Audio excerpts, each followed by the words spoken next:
Hello, everyone, and welcome back to Backlot Banter, your favorite box office recap show on the internet. And today, we are not doing a whole month. God, No, no. we're not doing 2 months. No, we're not doing wait. 3 months. 4? I'm gonna count them up. 4 months? No. 5 months? No way. All right, let's We're skip the middleman. 12 months. 12 months worth of box office ballyhoo right here. A baker's dozen. A baker's dozen, if you can believe it. That's right. We're recapping the year that was 2023 at the domestic and global box office. We'll have stats of all kinds for your viewing pleasure. But before we get into all that, Tucker, we should remind you to like this video. Comment down below, anything that might come to mind while you're what watching strikes this video. your fancy? And if you'd like to talk further box office or film things or anything in particular, you can join our Discord server. That link is in the description. Yeah. Leaves a lot of room for interpretation. Anything in particular? That could be a lot of things. It could be a lot of things. Yeah. There are certain rules in place, so make sure to read those. Make sure to read those. But anyway, Tucker, shall we talk about 2023? I loved thinking about making this and then actually making it because compiling all this stuff and remembering how there was 12 years of movies and some of them did huge money. And 12 years of movies? I mean, well, there has been at least. Yeah. And some made money, some of them failed, and there's trends, and it's just very satisfying to do. So, Tanner, what we usually do when we do our monthly breakdowns, actually, this is our first yearly breakdown. We didn't do one for 2022. Yeah, we did a summer 2022, if I remember right. And when it kind of made it like, are we gonna do another one that's covering the same thing that we covered then, and then also No. But we usually start with the top 10 openings of the month. But we have top 10 openings of the year. That's right. And Barbie is a smash hit. Yeah, of course. And it's very fun to look at what things open super high here on the top 10 domestic openings. Only 5 crossed 100 million for their opening weekend. Yeah. Domestic opening weekend, which is not that many, to be honest. No. I mean, these are all films that we're well and familiar with now, and it's just good to see, because a lot of times, especially you and I in particular, we look back at what were the top 10 of 2018, what were the top 10 of 1997 or whatever, and now these are set in stone. These are the top 10. Well, I guess these are not these are the domestic openings, I should say. Yes.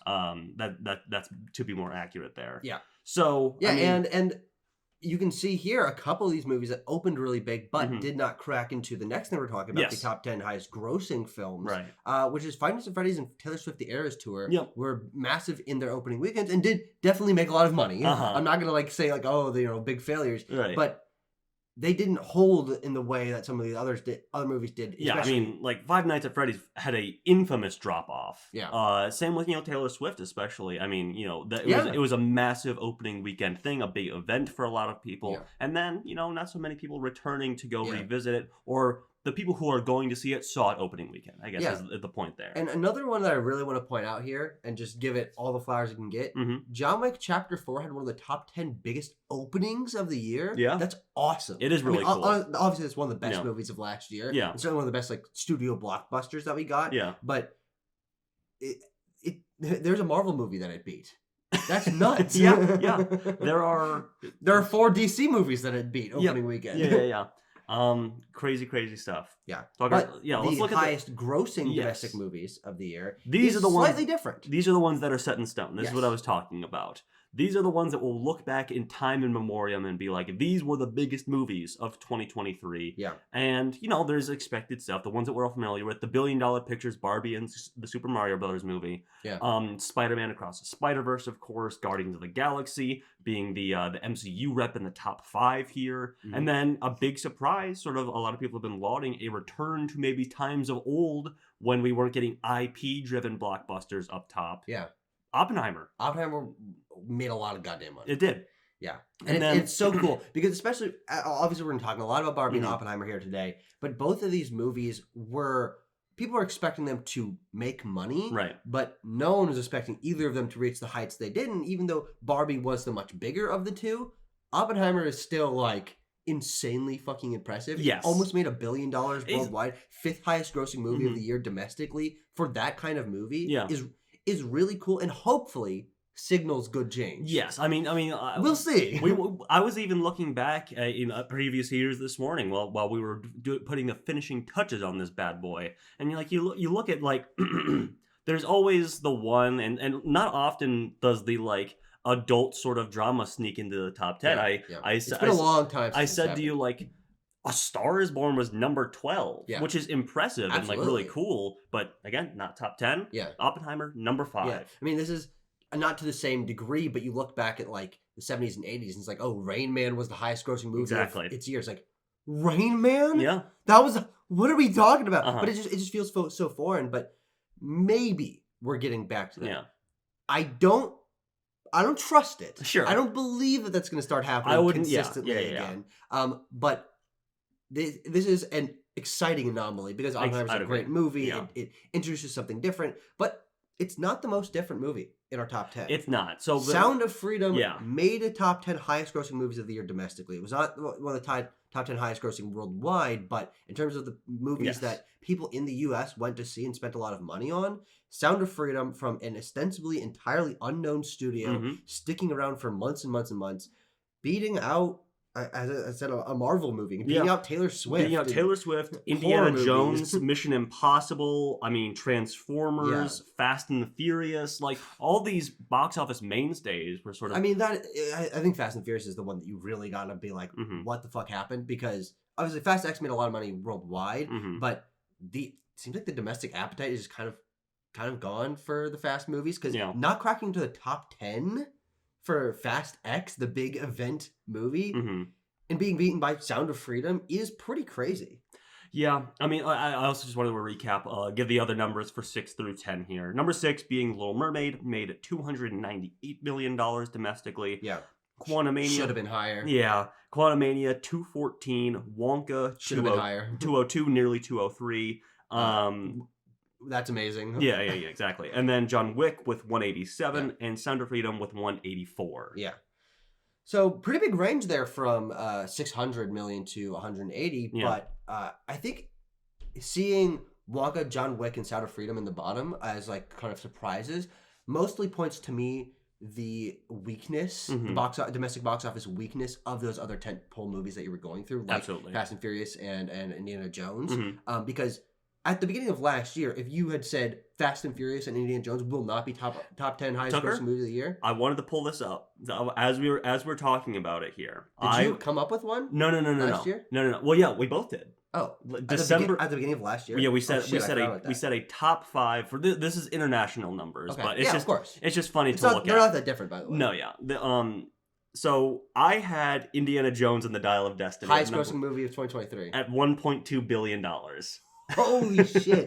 That's so wrong. Yeah. You had Super Mario Brothers at 1.2. I'll take the win for exactly. Absolutely. At number 2, we both had The Little Mermaid. I said it would cross $1 billion. You said it wouldn't quite get there. Yeah. At number 3, you had Fast X. I had Fast X at number 4. Yeah. And I had Mario at number 3. And then at number 5, this is embarrassing for both of us, frankly. Number 5, I said Mission Impossible: Dead Reckoning. Yeah. With $825 million, and you said Wish. Yeah. That's bad for both of us. Yeah. I'm more embarrassed for me though. Yeah. Dead Reckoning, good movie, did better. Yeah, we'll talk about the failings of both of those films. But of a lot of films, because this was a year of high profile flops. It was. But we also wanted to compare. Yes. The top 10 highest grossing movies of this of 2023 versus the top 10 highest grossing movies of 2022, and it's kind of uncanny how much these years parallel each other. 2023 barely edges it out, and I think that's mostly because the highest ones were a lot higher than the average high ones of 2022. We give amazing scores to Guardians, Oppenheimer, John Wick, Spider-Verse, and Barbie. Yeah. Whereas, of course, the Batman, Tom Gun Maverick, Top Gun Maverick, and Avatar are all amazing movies, some of the best of 2022. But Thor, Doctor Strange, Puss in Boots, and Wakanda Forever aren't on the same level as even the lower high ones from 2023. And then both years had 3 bad movies in the top 10. They did. Look at that. Yeah. Look at that. With this year having Little Mermaid, Ant-Man and the Wasp, Quantumania, and Sound of Freedom versus Jurassic World Dominion, Minions Rise of Gru, and Sonic the Hedgehog 2. But on average, as we've discovered here, Tucker, the bad movies of 2022 on average worse than the bad movies of 2023. Oh, absolutely. Yeah. I mean, Maybe we were a little too kind to Quantumania, to be honest. Yeah, I think so. And but to be completely transparent, I have not yet seen Sound of Freedom, so the 3.3 is literally just his average. Yeah, and maybe we could have been harsher to Sonic 2. Maybe we could have been harsher. But before Sound of Freedom, also we should point out the 2023 average was sitting at 7.38. Yes. So which was incomplete. Yeah. I mean, if Sound of Freedom had, it's only $4 million above Eras Tour here. Oh. Yeah. So, I mean, then we would have been well above. Because Eras Tour is like a 7 out of 10 movie for me. Sure, yeah. And that would be another one I wouldn't have seen. Exactly. Yeah. Exactly. And the stupid thing about me is I'm so feature movie pilled. I'm more likely to watch Sound of Freedom, a movie I know I'll fucking hate, than Eras Tour, which is actually probably pretty good, but I just don't care. Yeah, I mean, from a production value standpoint. But, I mean, we could have had Dial of Destiny in there, but again, Sound of Freedom... We could have had a lot of things. Sound of Freedom outgrossed that by $10 million. Yeah. So... Was that like 13? Yeah, I think that was like the other one almost making it. Yeah. Or 12. 12, yeah. And Mission Impossible, yeah. That 10th shot could have been a lot of things. So. It was pretty tight in there, but in like a $10 to $12 million range there. So, but I did want to do an overview of the 2023 boxes. Specific in this overview video. Exactly, that's right. So, in generalities, overall, the domestic total box office of 2023 was $9.04 billion. Sure. Worldwide being 33.9. So that is, we're on the upswing, Tucker. From COVID, we're still falling $2 billion short domestically from the 2019 total. It is just interesting as we get more distance from it how that was so much of a peak before. Oh yeah. I mean, before a drop off for necessary and sort of logical reasons, and like just the climb back is very interesting to me. Yeah, but the thing is that I think it's really cool to watch this climb back because I do think that. With the health of movies being on the rocks and people kind of discounting or going back on the franchises and studios that were so dominant in that 2015 to 2019 period, right? It was a climb up to 2019, and that was one of the peak years in cinema going ever, or at least in modern times, right? But then I think that the climb back is good because. It's forcing studios to make changes. We're seeing the tentpole movies fail in ways that they hadn't before, and it is getting bigger each and every year. Yes. Now it'll be interesting to see if this year, with potentially no billion-dollar movies, well, I have that at the bottom here. Yes. Will we be able to beat it? Yeah. But on average. 2021, 2022, 2023, 2024. We're trending back upwards, and I do think that by maybe the end of the decade, it's gonna take a while, but I think that we can get back to that health of 2019's insane total. Yes, $2 billion short is a lot of money. It's a lot of money. I mean, but we also had 17 fewer releases wide releases. I tried to find how many there were. This is just sourced from a Variety article. I want to say, and I imagine, or I can feel that is. True, because I remember 2019, 2 or 3 movies coming out every week, whereas in 2023, we had some completely dead weekends. Exactly. Like, Eras Tour is coming out the next week. We're not going to put out a new movie this week. Right, yeah. So it definitely did feel a little bit emptier. Yeah. I mean, and I also have the biggest and smallest weekends of at the domestic box office here. The biggest weekend being, of course, Barbenheimer, with a $310.9 million total at the domestic then. And the lowest was September 22nd through the 24th with only 51.8. Tucker, you want to take a stab? What was the new movie releasing then? Yeah. Was it? Horror movie. Was it Haunting in Venice? Close. Okay. Yeah, that was a little earlier. Wasn't The Nun? That wouldn't make any sense. Sorry, I should say the number 1 movie releasing. Oh, okay. The number 1 movie at the box office. So it might have been The Nun. It was The Nun 2. Okay, The Nun 2. It wasn't The Nun's opening weekend. No. I believe the new releases that week were, I think it was Expendables 4. That makes sense. And Dumb Money. Yeah. That makes sense. Yeah. And, that's a really big range, though. 310 to 51. Yeah. And now, have we gone below that in 2024 yet? With basically no major. Let me check that out. I'm sure we must have. We must have. But I'll do a little. Do you have a way to find the total for each week? Yeah. I'll look at the weekend here and January. Was that 2020? One fact that you have here is, on average, every domestic international market was up over previous years, except for China, and what we don't really know that much about the Chinese box office, to be honest. They mostly release their own films that do very well for them. We don't really get those movies here, which I think is very unfortunate. Yeah. But also it seems that domestic films are less consistently releasing in China. I mean, I don't really remember hearing about any massive chunk of change coming from China last year. So it kind of does make sense that without Hollywood blockbusters, because China's been pushing them out a little bit more, right? They're not making as much money. Yeah, I mean, it's every other market. I would expect that to change, though. Yeah, I think so. Every other market was up except for China. On average, of course. They had some months where they were up over last year or down, but on average, China was the only major market at least, that was down on average from last year. So there you go. And Tucker, to your previous question, we've not fallen below 51 yet this year. We got close with the last week of January when there were no new releases. That was $54 million that weekend. Okay. Yeah, that's very close, actually. Yeah. But it does show that even that holiday season run of movies that are still holding very well are able to save even, frankly, one of the worst box office in terms of new releases months we've ever seen. Right. Of like, oh, you want to see Mean Girls or Beekeeper? What the fuck is wrong with you? You want to see Mean Girls or Beekeeper or Mean Girls again? as many people did, apparently. Or Beekeeper, because that's holding okay. Yeah. But thank God for Wonka and Migration and Anyone But You. Yes, absolutely. And yes, a brief look ahead. According to some experts, some analysts, I don't know why we weren't consulted on this, Tucker. Yeah, well, I think the call might have got lost in the mail. That's true. Yeah. Our call got lost in the mail. That experts are anticipating a 11% dip at the domestic box office going into 2024, only around $8 billion total. Yeah.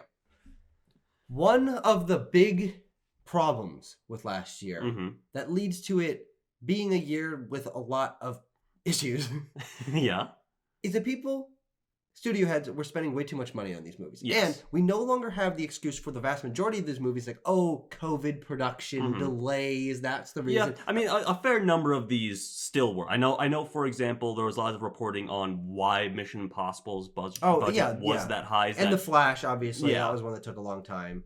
But 14 movies last year cost $200 million or more. Right. And some of them, like Rise of the Beast, is like on the edge of that, but it's so close that it's basically like, holy shit, we're still already doing. And then, so I have these broken down into 3 categories.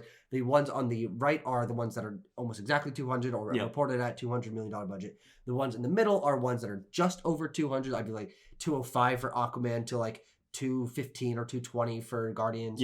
And then the four on the left are the ones like, what are we doing? Like 250 plus. 250 to $340 million for Fast X. I just fucking can't believe Fast X cost that much. One of the most expensive films ever made. Yeah, and for what?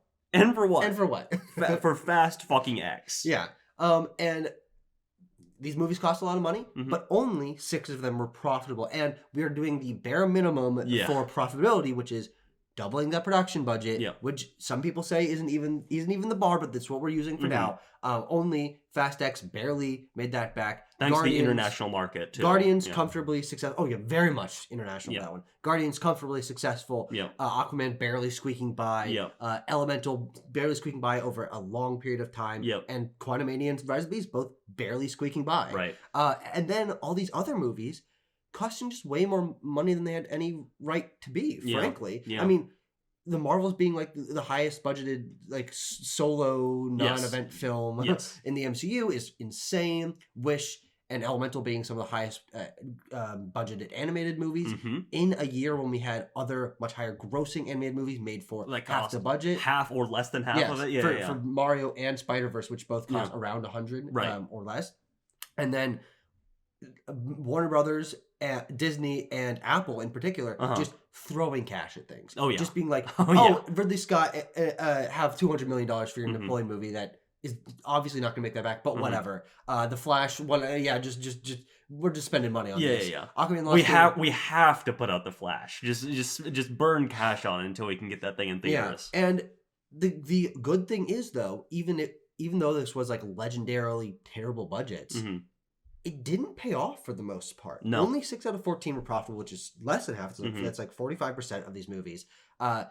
total on just these 14 movies, these studios lost $500 million combined. And now that doesn't necessarily mean specific studios that they weren't making profit on their other films or that it didn't balance out, but these were supposed to be the ones that made a ton of money based on the amount of money that was put into them, except for maybe Apple didn't expect to make money on there too. But all these other ones, in like the 2017 to 2019 period, Wish would have made $1 billion. The Flash would have made $800 million. Indiana Jones and Little Mermaid and Dead Reckoning might have crossed $1 billion. Like they were spending money on these movies like it was 2019. Yeah, and these movies made money like it was 2023 because it was 2023. And also, I think that this is a very good sign to maybe these budgets not paying out on the whole. 7 out of 10 of the highest grossing movies of the year were not over that $200 million budget. And that's not to say that some of them weren't still very expensive. Of course. But they were like reasonably expensive now in the operating under the current sort of landscape. Yeah, and the ones that did actually crack into that top 10 are all 3 Disney films. It's Guardians, Quantumania, and Little Mermaid. Right. Only one of which was a uncategorized success. Quantumania barely, but also tanked their fucking reputation. Yes. Little Mermaid tanked the reputation of those live action remakes. But then Wonka well budgeted. Oppenheimer well budgeted. Barbie well budgeted. John Wick well budgeted. Sound of Freedom micro budgeted. I think all of these basically cost right, like you said, right around 100. Yeah, was Wonka 100? I think that was less. That might have been like 80 or something that. Yeah. But still, 7 out of 10 of these highest grossing movies were not the ones that they spent an exorbitant amount of money on. Yeah. And so just showing that this does not pay off to do this. I do want to play a little defense before we move on for Dead Reckoning Part 1. And as I mentioned, that a lot of these can be attributed to the sort of COVID budget production inflation. Let's hear your defense for almost spending $300 million on this. Here's what it is, Tucker, and you're gonna feel bad. It's because Tom Cruise and the producers of Mission Impossible insisted on paying the production staff on Mission Impossible even when they weren't in production. Oh, okay. When they were off of work for COVID, they continued to pay the staff. Okay, you know what? Good guys over there at Paramount. Yeah. So, I mean, also... Warner Bros. Wasn't doing that for The Flash. Absolutely not. I mean, also the movie just cost way too much, but that is a reason for at least a portion of that budget. So, anyway. Tucker, related to the big ass budget sort of issue, there was another big talking point. Big trend. And that is the now belovedly used phrase, superhero fatigue. Yeah, I'm so tired. I'm so tired. Anyway, so 2023 saw, and I counted, the most comic book superhero movies theatrically released to date. Really? Yeah. And that's with even like Craven being delayed out of the year. Exactly. Holy shit. Yep. So we had a grand whopping total of 8 comic book movies released this year. Yeah. 50%. Hey, 50% ain't bad. Whoever said the going 50-50 ain't bad. In terms of profitability. Oh yeah. Well, yes. In terms of profitability, down there. But also only 2 of them are uncategorized. What the fuck am I trying to say? Not uncategorized. That's not the right word. Unquestionably? Yeah, maybe. Yeah. Unquestionable successes in Spider-Verse and Guardians of the Galaxy, which made a lot of money and were both beloved films. But the other 2, I think, even though they are barely profitable, and frankly, if you do the 2.5 times production budget, maybe they weren't profitable. Yes. They both are, I think, very similarly in the camp of the other 4 movies, where, on the whole, this was one of the worst runs of superhero movies, not only for making money, but also... no one liked these movies. Yeah. I mean, Spider-Verse and Guardians were well received and made a lot of money, but like Quantumania tanks and is bad, or close to tanks and is bad. People are suddenly not as willing to just go see the next Marvel movie. Then the Marvels comes out and tanks like one of the most tanked ever tanked. Absolutely. Well, and Guardians comes out in between, and as many people have pointed out, especially when we talked about that movie, Guardians has always been sort of operating outside of the purview of the MCU. It brings in more casual fans who maybe don't keep up with things like Quantumania or the Marvels, but will be like, oh yeah, I like the Guardians movies. I'll go see the third one. It's the last one. Why wouldn't I? Yeah. And but then there's DC. Who I find so fascinating because they went... There were... Oh, you know what's interesting? It's actually also 50-50 in terms of Marvel movies and DC movies. Now, yeah. one of the Marvel movies is Spider-Verse, right. but still, we're going 4 for 4 there. Yeah. And 3 of the profitable ones were Marvel, and 3 of the unprofitable ones were DC. Yes. So yeah, I mean, I find it interesting how their sort of strategy changed. I think I said, the final year of the DCEU, pre-release fanfare and marketing dropped off substantially for each release, I feel. Sure. Is that even true between Blue Beetle and Aquaman? I mean, Aquaman didn't receive a red carpet premiere. No, that was or a blue carpet premiere, I suppose. What does that mean? What's a blue carpet? Water. I don't know. Oh, you're making a joke. yeah, okay. Yeah. I thought there was actually a term that I hadn't heard of. Anyway, I guess you get there's a spike going from Shazam to Flash, where Shazam flopped, and they're like, okay, we gotta. The Flash is our big summer movie. We gotta hype this thing up. Yeah. Wheel out Tom Cruise. Wheel out James Gunn. Wheel out David Zaslav to say it's the best superhero movie ever made. Mm-hmm.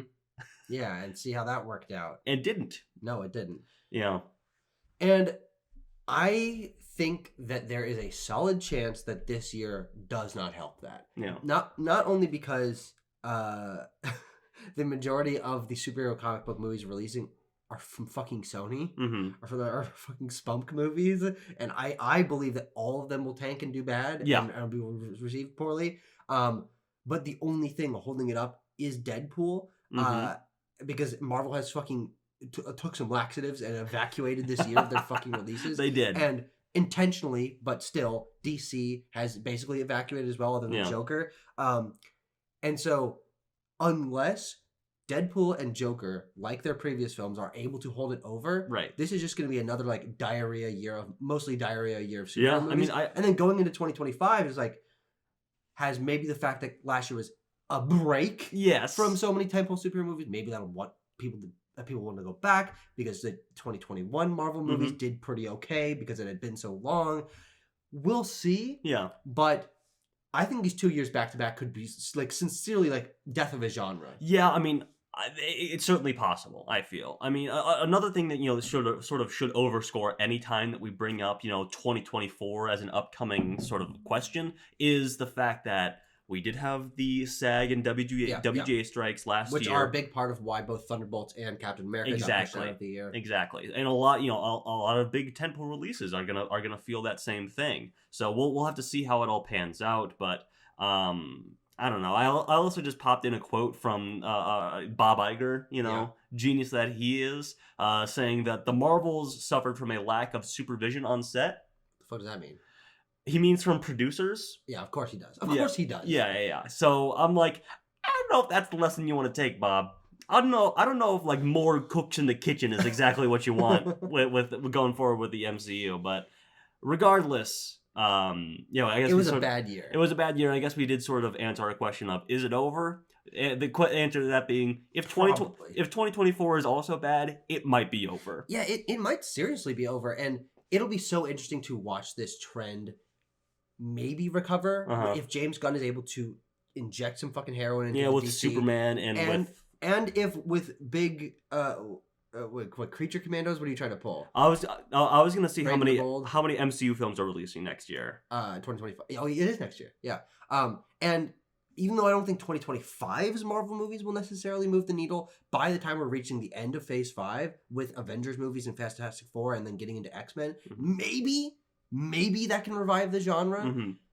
But it's a within 3 years wait and see. Yeah. We're on life support at the moment. Yeah. So we got in 2024 we'll be back to basics. We'll be doing, as of right now, dated 4 MCU films. Okay. Probably Beyond the Spider-Verse, maybe, but probably also 2026 for that. Maybe. And then the first DCU film, and then a DC Elseworlds in the Batman Part 2. Ah, okay, yeah.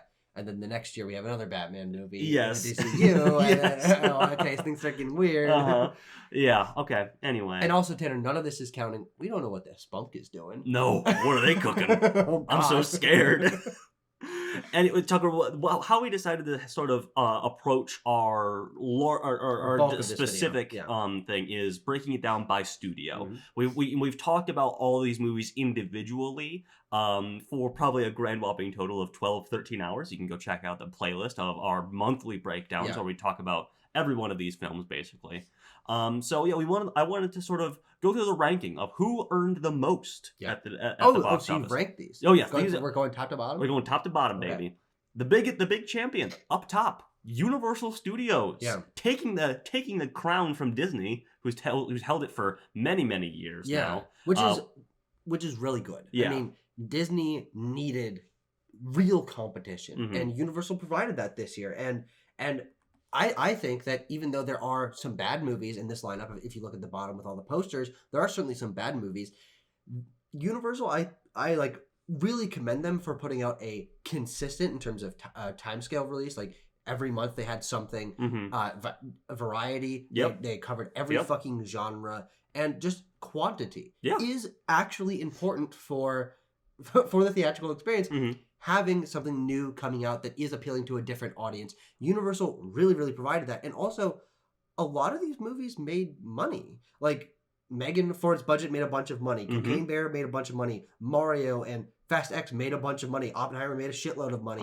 Migration is now profitable. Trolls is profitable. Five Nights at Freddy's is profitable. Oh, yeah. A couple of these tanked insanely hard. Yeah. Like Renfield and Exorcist. No, Exorcist is actually also profitable. Exorcist was profitable, not specifically if you talk about like what it cost to acquire the rights the trilogy for it, but like Strays, and I have this here, Tucker. Even their flops are on a relatively smaller scale than many of studios. Yeah. I mean, they aren't having Dial of Destiny that cost almost $300 million flopping. Yeah. They're having Strays and Renfield flopping. Exactly. Renfield is maybe like their, it lost them $40 million, which is a lot of money, and you want that to happen. Like Book Club 2 only made $7 million. It's technically profitable, but you obviously want more, especially with it coming off the first film, which was far more profitable than that.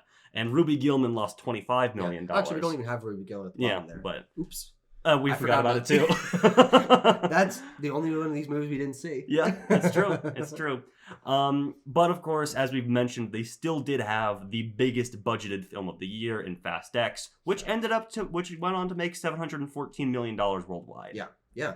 And it's just cool that they're operating at a bunch of different scales, working in horror, in consistent animation. I mean, Illumination and DreamWorks are frankly out competing Disney and Pixar in-house movies now, which is really good for competition in the big budget animated film marketplace. And certainly that's going to happen again this year because we got Despicable Me 4, baby.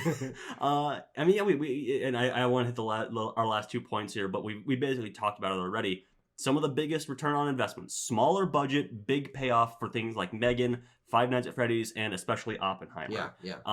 And despite the fact that they lack, the IP bench of like Disney or Warner Brothers, that stuff largely failed this year. Yeah, which, good. Yeah. Honestly. But also, I do want to point out, they may have created IP of course, yes. In Megan, Mario, and Five Nights at Freddy's. All three of those are series that will be continuing. And also, rebooting Exorcist, that's something they'll, kind of like half and half. But I expect 2 or 3 Megan movies, and who fucking knows how many Mario movies. A Mario Cinematic Universe. And maybe the new MCU. And maybe 5 fucking Five Nights at Freddy's movies. Yeah. All of which, from all of these, I expect to be profitable. And, okay, that's just IP stuff and studio stuff, but it is something new. Yeah. I mean, Five Nights at Freddy's and Mario are based on video game IPs, but this is new blood to be pulling from, and it's Universal's blood. It's not Disney fucking bought Lucasfilm and Pixar and Marvel Studios and stuff like that. Yeah.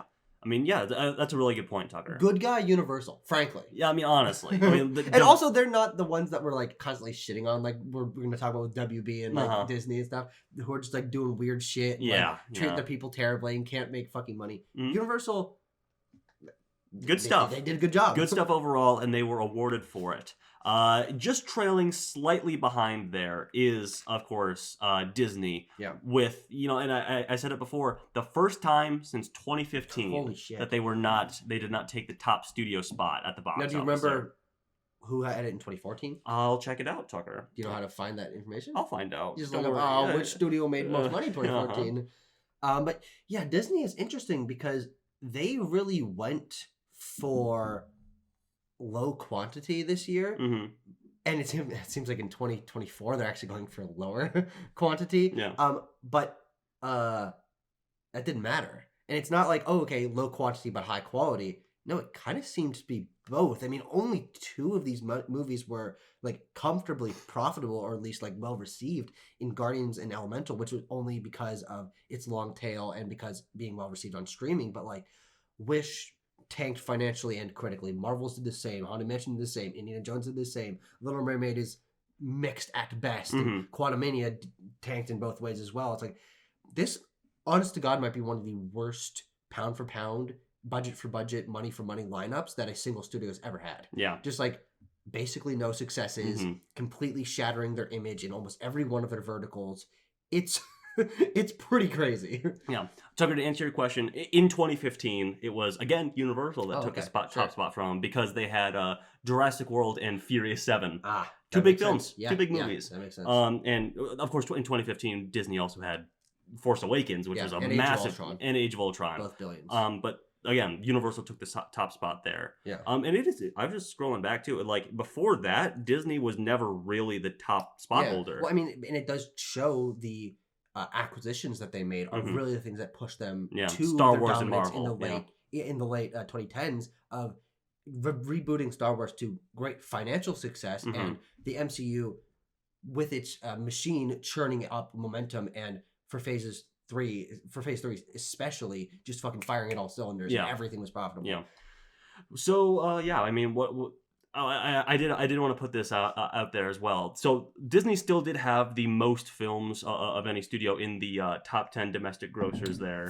3. Yes. They could have had 4, but they notably scrapped Sound of Freedom back in the days of their 20th Century Fox acquisition, which we'll talk about. We'll talk about them as a studio too. Yeah. Which, by the way, is Disney, but they have a slightly different bent to them, so we're separating them out just a little bit. Yeah. I mean, we were talking about them, you know, how Disney has sort of became a titan over the last decade or so, and now they're falling. It's the first time since 2014 that a film of theirs did make $1 billion. Oh, yes. Yeah. So yeah, I mean, again, we talk about it. They're regularly producing films that cost way too much. And Bob Iger, I got another quote from Bob Iger in here, from the Disney leadership. We got to a point where if a film didn't do $1 billion, we were disappointed. That's an unbelievably high standard, and I think we have to be more realistic. It's a good quote and a good sentiment. We'll see if that actually happens. Yeah, walk the walk, Bob. Yes. But if he does mean that, and that does mean that future projects are costing less and are, you know, workshopped a little bit more before they get shat out in terms of fucking Haunted Mansion or Wish or whatever.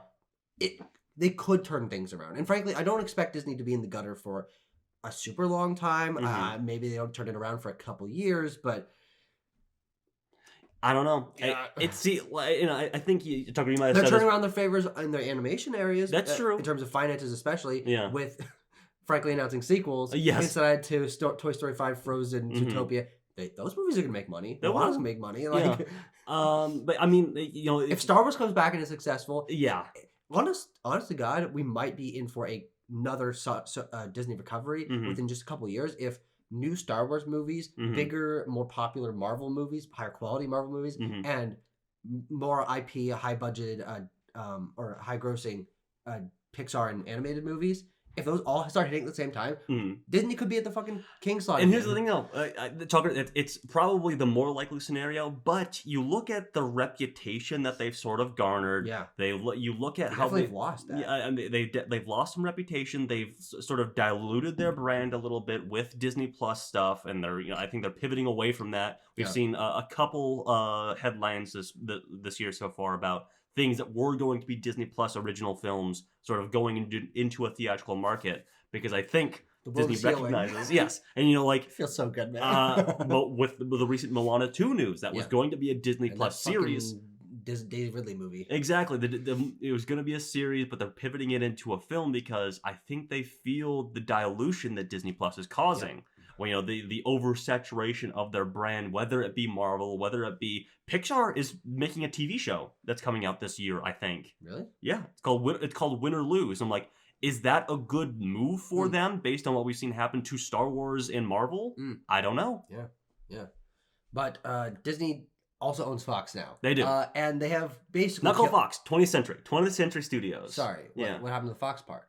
Because Fox is still a corporation. Oh, they purchased 20th Century okay, Studios. My bad. Okay, sorry. Well, we call it Fox. Frankly. We do. Yeah. But 20th Century is now a subsect of Disney, and they have just fucking chokeholded this poor corporation into nothing. It's really sad. We want your X-Men, and they fucking squeeze them dry of Give everything me your else. X-Men, son. And they're like, you know, you can put out Haunting in Venice and Next Goal Wins, I guess. Yeah. I mean, especially for, as I was just talking about, theatrical output, 20th Century Studios has been like crammed into a box that is Hulu. Yeah. They're like, you're gonna make fucking Hulu movies and you're gonna like it. Yeah.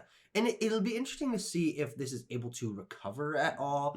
I don't necessarily know if they felt that purchase was worth it, especially because we haven't gotten to the point where the purchase for X-Men and Fantastic Four has actually paid off yet. Yeah. And we are far away from that. So I think there's a chance that they don't even keep 20th Century for very long. Yeah. Maybe it gets purchased by someone else or becomes its own thing and can actually start pumping out other movies. But that being said, obviously I'm painting this under the light of very few and basically no successful theatrical releases from 20th Century last year. They are the ones doing Alien and Planet of the Apes. That's true. This year. That's true. So yes, and technically Avatar as well. Yes, they still are the distributor on paper for, or the production studio behind the Avatar film. Yeah. So this year is going to be a lot bigger for them than 2023 was, with shit. The Boogeyman, A Haunting in Venice, Next Goal Wins, and then Fox Searchlight output being Poor Things, as well as All of Us Strangers. Sure. Like you look at Fox Searchlight, they are a consistent player for getting creatives on board, making films that get a lot of attention at awards shows. Poor Things is a massive presence at awards shows across the year. And Banshees was last year. Banshees was last year. Same thing with like Empire of Light got a couple nominations. Same thing's happening with All of Us Strangers. They're going to produce at least one marquee Oscar contender film each year. Yeah. And outside of that, Disney's just like, I don't know, what if you made White Men Can't Jump remake? What if you made Flamin' Hot, which also has an Oscar nomination, but I digress. Like, what if you made Vacation Friends 2 and Quiz Lady? Jesus. I don't know. It seems bad. It's bad. Dire over there. Yeah, it's dire for 20th Century. Anyway, then, Tucker, you bring up a good point. This year could really turn it around for them. I'm excited. I'm excited for Disney to make more money. Yes, by extension from 20th Century. But anyway, Tucker, WB or WBD if you're nasty. Oh, no. I'm not nasty. I mean, they make me feel nasty. Yeah. What a fucking lineup. I mean, this is kind of the opposite of what I was saying about Universal, where, yeah, okay, this is a solid number of releases. They've released at a certain clip. They have a good variety in terms of doing horror and superhero movies and a couple of smaller things. But almost all of these lost money. Yep. And a lot of them were poorly received. And they were able to sort of turn around their fortunes with a couple of surprise hits from unlikely areas, in both Barbie and Wonka being some of the highest grossing movies of the year and very well received. Yeah. But WB is just not in a good place. They are not. I mean, they haven't been in a good place for a while. Tucker, this time last year, we were talking about how they couldn't release things like they couldn't afford to put up movies like Black Adam, or movies outside of Black Adam and Don't Worry Darling in theaters. Yeah. We were looking forward to Magic Mike's Last Dance, where they did what do they call it, a strategic limited release in like half as many theaters as it normally would. But at least they were able to seemingly turn that around for the rest of the year. Like none of these other movies had like weird releases. Some of them had weird marketing, like, you know, they didn't go whole hog in a fucking Blue Beetle or Color Purple. Right. But yeah, a really weird mixed bag, because it's crazy to say the studio that produced both Barbie and Wonka, two of the more original, super successful, very well received movies of this year that I think will be looked back on as like some of the best parts of 2023. Right. They're also like the bruise on the industry. Like, not like with Color Purple, not treating their actors very well, and I mean they literally had their superhero universe die this year. Yeah. That's a bruise on people. I mean on other people who produce these superhero films too. It's like they had the death of a massive interconnected universe. It seems bad. They also rebranded their fucking streaming service for Seemingly no reason. Because of the merger with Discovery, and then we're also looking ahead to maybe a merger with Paramount potentially. We don't know if that's gonna happen or not. Oh God. The whole FTC might have something to say about that one. God willing. Yeah.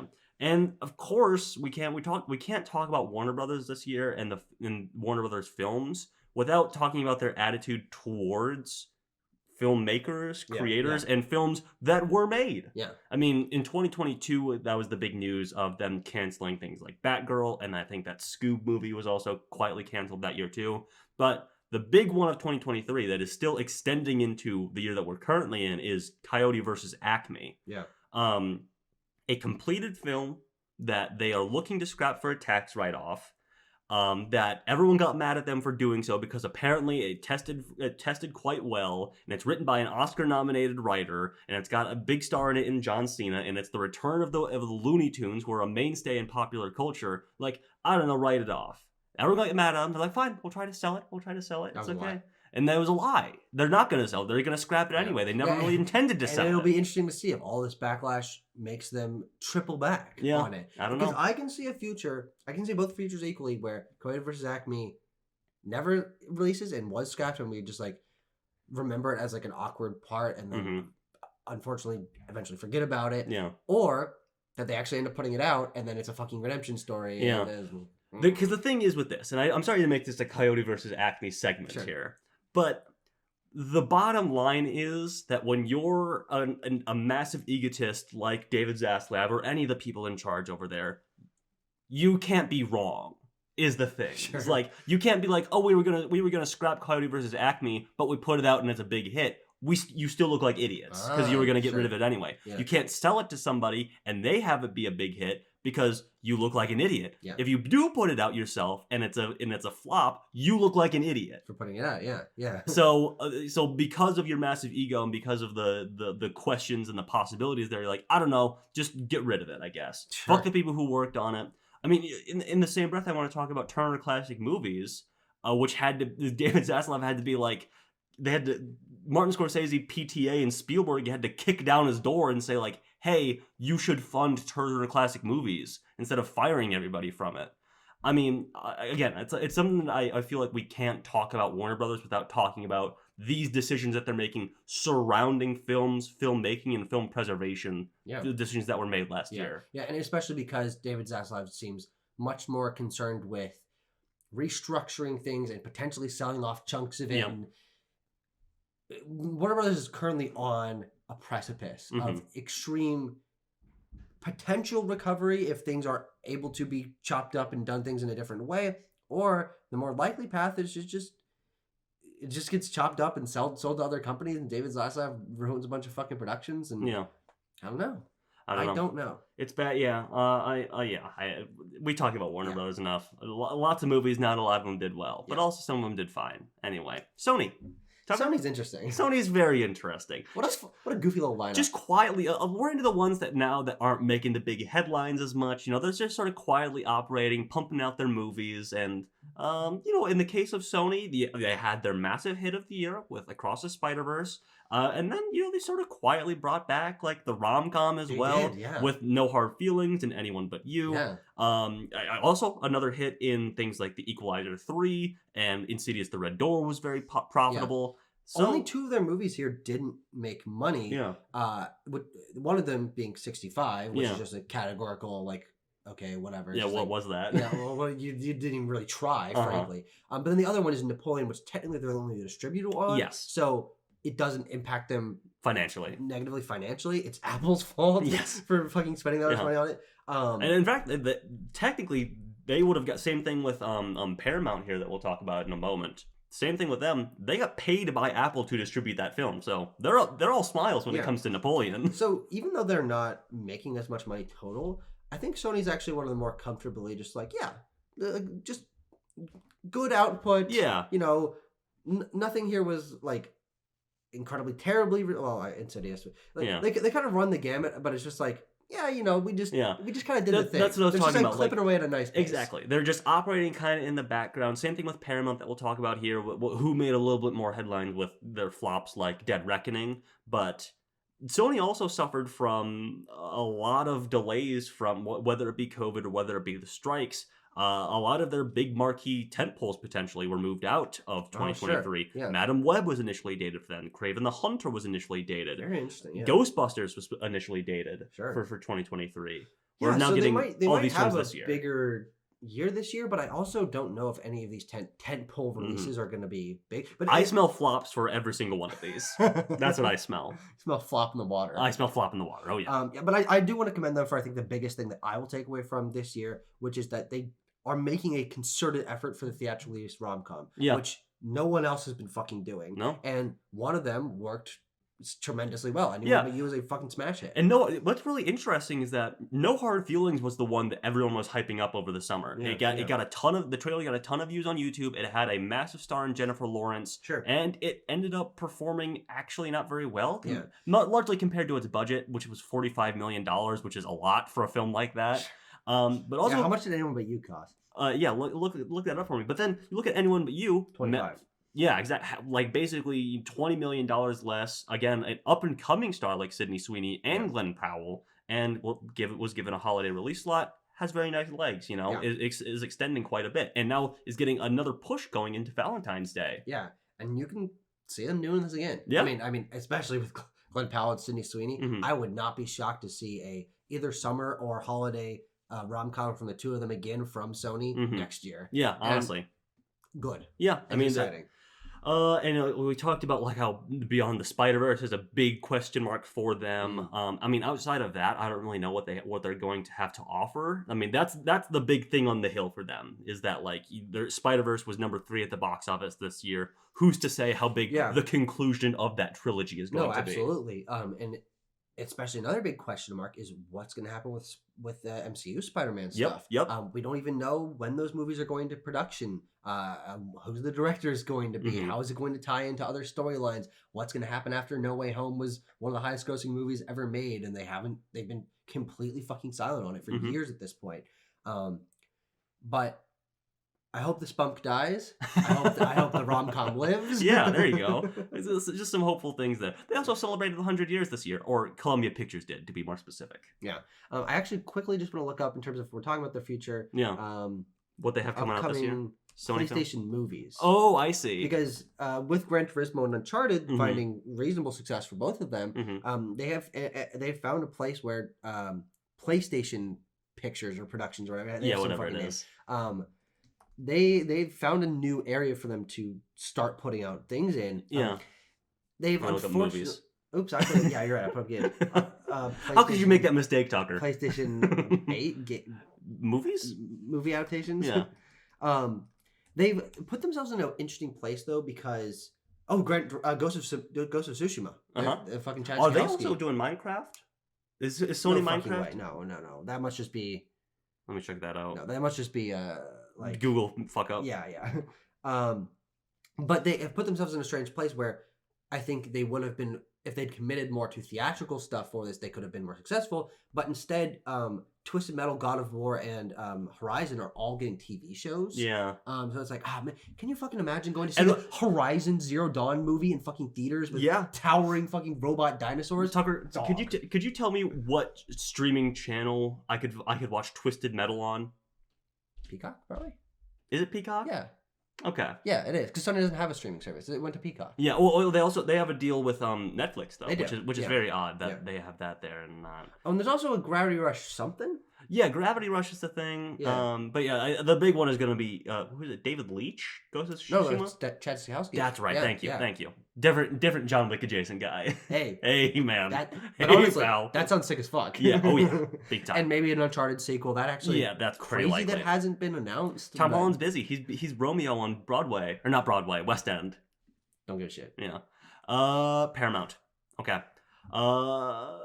We talked about their potential sale to Warner Brothers. It's a big question mark. Apparently, it was just like a preliminary meeting of a possibility because Paramount's not doing so hot. Not necessarily in terms of their movies, but also their movie output wasn't great this year. But it's mostly because no one has Paramount Plus. They're sort of floundering in terms of their TV market, especially. Yeah, and you can also see them just hemorrhaging money with advertising. They're fucking trying their best to put out those Paramount Mountain ads where like a bunch of shit ass characters are standing in the snow together. Right. And it's like they do have CBS does have the Super Bowl this year, so we'll be seeing a lot of those. You'll be seeing a lot of Paramount Plus commercials at the Super Bowl there. But anyway, it's strange. Yeah, it's fucking strange. I noted here there was a lot of hubris. I feel for Mission Impossible coming off of Top Gun. Not just on their part, on our part too. Like I said, I was predicting it to be like the 5th highest grossing film of the year, and it didn't crack the top 10. Mm-hmm. It was like, in fact, number like 14 or something. And it's not a bad bet to make with Tom Cruise coming off Top Gun Maverick. But as I noted towards the bottom here, it was something that I was really talking about and harping about earlier in 2023. Their release calendar stuff was fucking abysmal last year. I mean, you look, Mission Impossible, the week before Barbenheimer. I mean, who could have seen that coming? But also, it was just a bad move in general. Dungeons and Dragons was the week after John Wick. And Tanner, the week before Mario. The week before, exactly. You look at these things like those could have both TMNT could have been a summer release, but instead got dumped into August. Transformers was like right smack in the middle of summer blockbuster season, like the week after Flash. No, the week before Flash, the week after Spider-Man. No, it was Indiana Jones, I think. No, Indiana Jones was end of June. This was like mid-early June. Regardless, we're talking like a 6-7 week period where everything was releasing, and I can understand why Transformers would want to be a part of that big summer event movie. And it did okay for itself. It did okay, but like it's still the lowest grossing of the entire franchise. It's lower grossing than Bumblebee. Yeah. The only things that you can like give them extreme props for, well, frankly, the only one is Scream. Released early in the year, made a bunch of money. But they've also fumbled that hard. They've fumbled that ball hard. Holy shit. Yeah. Rip to that franchise. Yeah, not happening. Not happening anymore. Anyway, I mean, but here's the thing. They put out movies that people loved. They had the highest Rotten Tomato audience score on average of any studio. What? 92%. Oh, sure. People love Scream. People love Mission Impossible. There was a really big contingent for Transformers. Paw Patrol is fucking it's a Paw Patrol movie, but like Dungeons and Dragons people loved but didn't go see. Yeah. Same with TMNT, and then obviously they had the Scorsese film. Like it's not hard to see why. Did you do these averages, by the way? No, this is pulled from a Rotten Tomatoes article. Okay, gotcha. Yeah. But like you look at that and you're like, yeah, they put out movies that were crowd pleasers and the people who went to go see them enjoyed, but it was poor release strategy. Yeah. It was just they didn't position them to be hyper important. Clearly they were positioning something like Dungeons and Dragons to be a big marquee sort of franchise for them going forward. That's up in question now. That's up in the air because it underperformed. Yeah, and this year is interesting just to see what really happens with Paramount in terms of their biggest IP if they're able to bring things back. It looks like I'm just looking at Paramount franchises. Yeah. They're bringing back Quiet Place this year. Right. That should be. They're positioning that as a big summer movie too. So we'll see how that pans out. Yeah. What else are they putting out this year? Paramount. Yeah, I can't even really remember off the top of my head. Let's check it out. Well, they must have been at least somewhat involved in Beverly Hills Cop, unless that IP got sold off to fucking Netflix or whatever. Mean Girls. But yep. That was this year. There is a SpongeBob movie that was. Okay, I'm gonna hit you with it. Okay, Bob Marley, One Love. If. Oh, okay. That's an interesting. That's a huge question mark. Yeah, that's a huge question mark. Quiet Place, Beverly Hills Cop. They are still sort of, but they sold that theaters, right? It's Netflix. Yeah. Transformers 1. They're trying again with the Transformers for this year. In animated. What the fuck? Okay, I'm looking at Netflix. I'm looking at Wikipedia, and for whatever reason, they have the Smile sequel called Smile Deluxe. I don't know. That's not fucking true. Why is it called that? Gladiator 2 and Sonic 3. Hey, there's a bunch of potential real big hits in there. Yeah. I mean, if you end off the year with, we'll see about Gladiator 2 if Ridley can bring that back. But Smile and Sonic are gonna do fucking. Smile will be big. Yeah. I mean, that'll be their like Scream of this year potentially. And Sonic will be their Aquaman. Sonic is also releasing on the same day as Mufasa. Again, I gotta harp on, what are we doing with our release date stuff here? Why are you releasing your big movie against such massive competition? I don't know. Sometimes the window's too desirable. That's I mean, yeah, that holiday slot is going to be desirable. But anyway, I digress. On to Lionsgate. Speaking of people who are just quietly operating behind the curtain here, I mean, yeah, what a John fucking Wick, strange bag though. John Wick, Hunger Games big hit. Saw another. I mean, cost $13 million, made like 100. Yeah. Really good stuff from them. We were talking about how they aren't keeping their budgets under control by and large in Hollywood. You look at Lionsgate. The exact opposite. Yeah. They're still holding steady here. Sure. How much did Expendables 4 cost to make dinner? Tucker, I don't know. I don't know. I mean, you had to $100 million. Oh, well, you can't win them all. And you had to make that movie. You had to make it. You just had to. Yeah. It's a bizarre little group here for Lionsgate. I'm glad they produced Joyride. That didn't fucking pan out for them. No. Jesus Revolution, I guess, did for its own crowd. Again, it's a similar to who were we just talking about with this? We were just talking about Universal, I think. Yeah, were there flops aside from Expendables 4? Were not massive negative numbers for them. I mean, how much did Joyride cost to make? Really, think about it. How much did About My Father cost to make? Really, think about it. I mean, it's responsible budgeting from them ultimately. Yeah, and they were able to have a major successes with Hunger Games and John Wick. Yes, of course. Really, I think for both of those films, just like bringing those franchises to the mainstream in a different way. Mm-hmm. Well, I mean, Hunger Games has just been dead for a while. Hunger Games was dead for a while, but also insane legs on that. Yeah. And I looked at it, it was like, I can't believe that didn't... I mean, you look at the numbers that it was pulling in. I think it's ultimately because not as big overseas was the Hunger Games thing. Sure. We could have seen it, maybe pop up higher in lists and stuff like that if there was maybe more demand for it overseas. But regardless, I mean... But you also talk about some savvy moves from Lionsgate. They managed to still market their upcoming films, in the midst of the SAG strike. Mm-hmm. With that was an interim agreement for the Ballad of Songbirds and Snakes. Lionsgate, notably, also not an AMPTP studio, so they didn't necessarily, those rules didn't necessarily apply to them, but they still got an interim agreement from SAG-AFTRA to market that movie.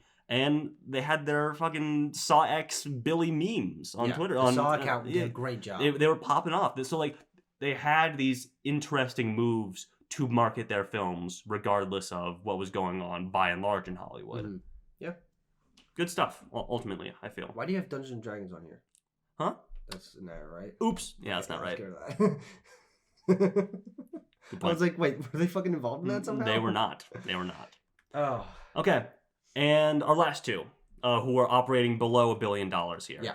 MGM slash Amazon. Creed 3 was the first, back in March, about almost a year ago now, was the first film distributed by MGM after their Amazon acquisition. Oh, interesting. Yeah. Oh, God, I didn't realize UA had been dissolved. Jesus Christ. Yeah. That's crazy. I mean, we're talking about Rocky. That was like the big thing for them back in like the 70s, and now biggest company in the world has their hands on that, so like, we'll get rid of that.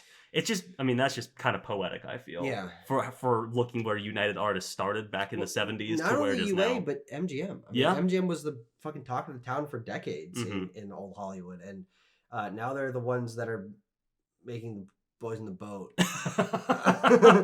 Yeah. It's kind of, it's quite unfortunate. It's a weird lineup here.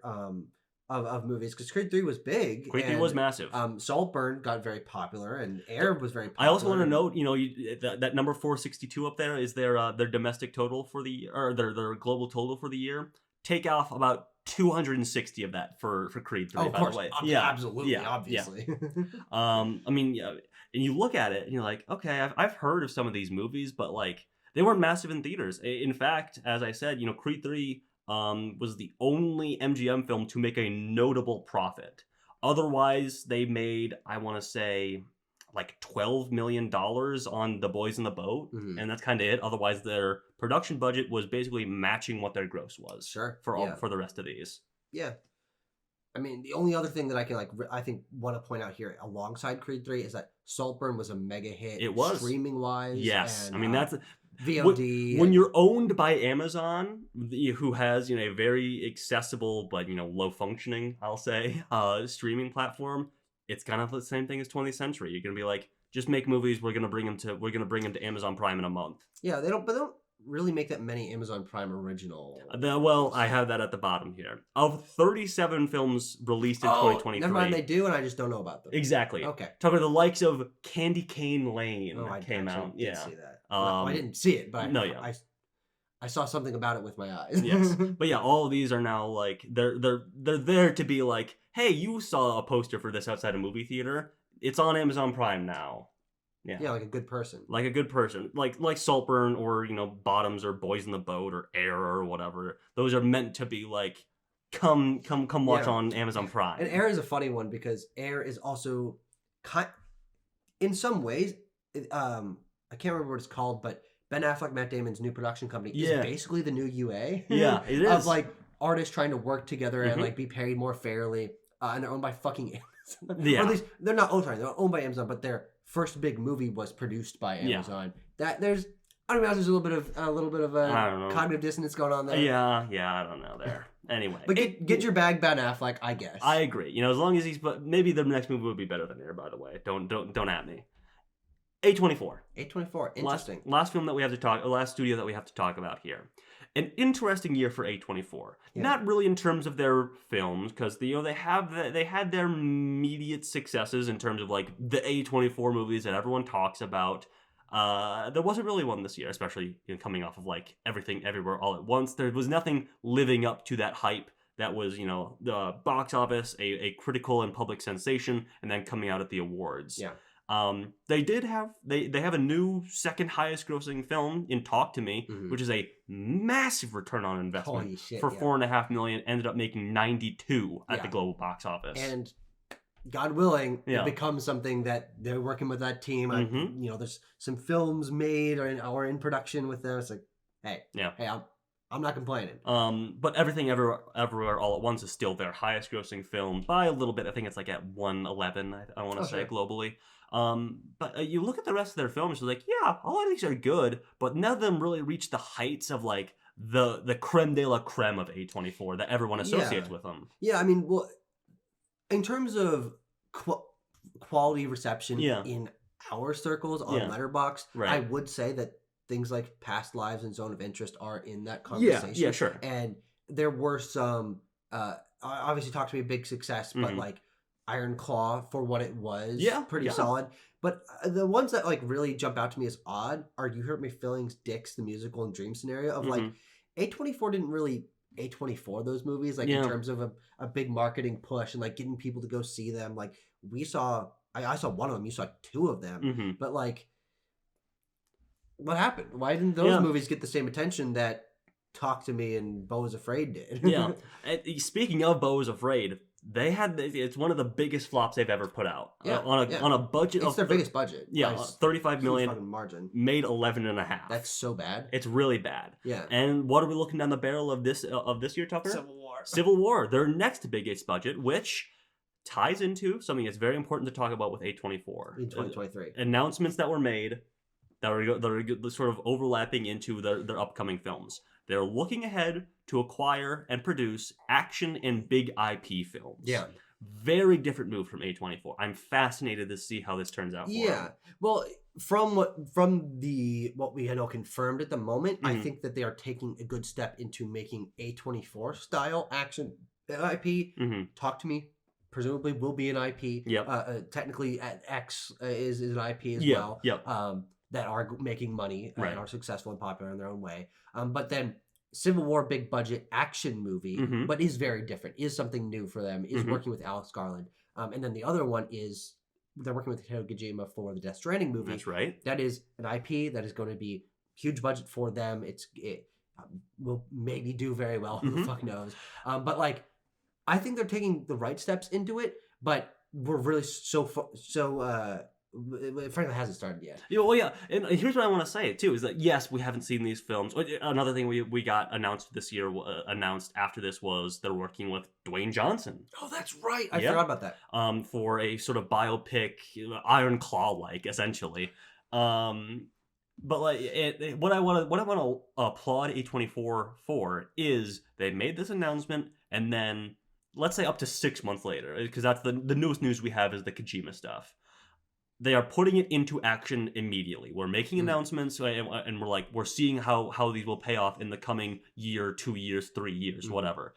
Unlike maybe some promises that we saw earlier from people like Bob Iger, for example. Sure. Of course, A24 is a smaller company, a bit lighter on their feet, can get things rolling a bit faster than Disney can. Yeah. But a solid A24 lineup. Yeah, I mean, it's nothing groundbreaking. There's some fantastic films here. Absolutely, yeah. Some of my favorite of the year. Yeah, absolutely. Okay, well, folks, there we kind of have it for 2022. We did it. Yeah, we did it. We wrapped it up.